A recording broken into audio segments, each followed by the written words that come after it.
এবার কি তাহলে সত্যি সত্যি ভয় পেয়ে গেলেন ডোনাল্ড ট্রাম্প? যদি ভয়ই না পেতেন তাহলে তার ঢাক ঢোল পিটিয়ে ঘোষণা দেওয়া অপারেশন প্রজেক্ট ফ্রিডম স্থগিত করলেন কেন? অপারেশন প্রজেক্ট ফ্রিডমটা কি? আপনারা হয়তো অনেকেই জানেন, গত 3 দিন আগে ডোনাল্ড ট্রাম্প ঘোষণা দিয়েছিলেন এবার ইরানের বিরুদ্ধে আমার একটা নতুন যুদ্ধ হবে, আর যুদ্ধটার নাম হবে operation project freedom.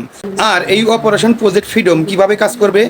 Operation project freedom নিয়ে ডোনাল্ড ট্রাম্পের পরিকল্পনা হলো মধ্যপ্রাচ্যে যে আমেরিকার বিশাল বিশাল রণতরীগুলো আছে, সৈন্যবাহী বিমানবাহী এবং বন্ধু রাষ্ট্র আরব আমিরাত সহ বেশ কয়েকটা বন্ধু রাষ্ট্র আছে, ওই সমস্ত দেশে যে আমেরিকার ঘাঁটিগুলো আছে আর ওই সমস্ত ঘাঁটি থেকে তাদের বিমান বাহিনীগুলো হরমুজ প্রণালীর উপর দিয়ে প্রতিদিন মহড়া চালাবে।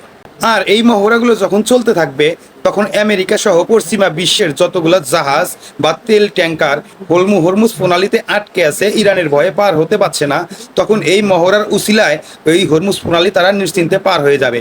কারণ উপরে যদি আমেরিকার যুদ্ধবিমান থাকে তাহলে নিচ দিয়ে তাদের জাহাজগুলো নিশ্চিন্তে ভয়হীন হরমুজ প্রণালী পার হতে পারবে, ইরান কোনোভাবেই হামলা করতে সাহস পাবে না।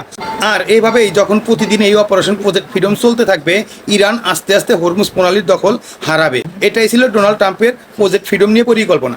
কিন্তু গত পরশুদিন যখন প্রথমবারের মতো অপারেশন প্রজেক্ট ফ্রিডম পরিচালনা করার জন্য সংযুক্ত আরব আমিরাতের ভিতর থেকে বিমান উড়িয়ে হরমুজ প্রণালীর উপর দিয়ে ডোনাল্ড ট্রাম্প মহড়া দিতেছিল, ঠিক ওই মুহূর্তে দক্ষিণ কোরিয়ার একটি তেল ট্যাঙ্কার হরমুজ প্রণালী পার হওয়ার জন্য চেষ্টা করতেছিল।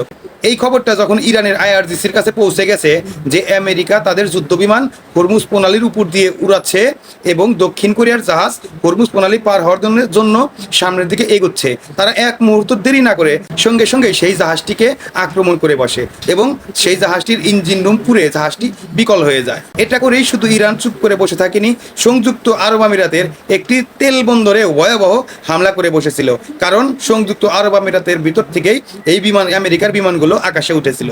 ঘটনা যখন বেগতিক তখন আমেরিকা হুমকি দিল, যদি আমাদের কোনো যুদ্ধ বিমানে বা যুদ্ধ জাহাজে একবার ইরান হামলা চালায় তাহলে ইরানকে আমরা মানচিত্র থেকে একদম মুছে দেব। এটা ছিল আমেরিকার হুমকি গত পরশুদিনের।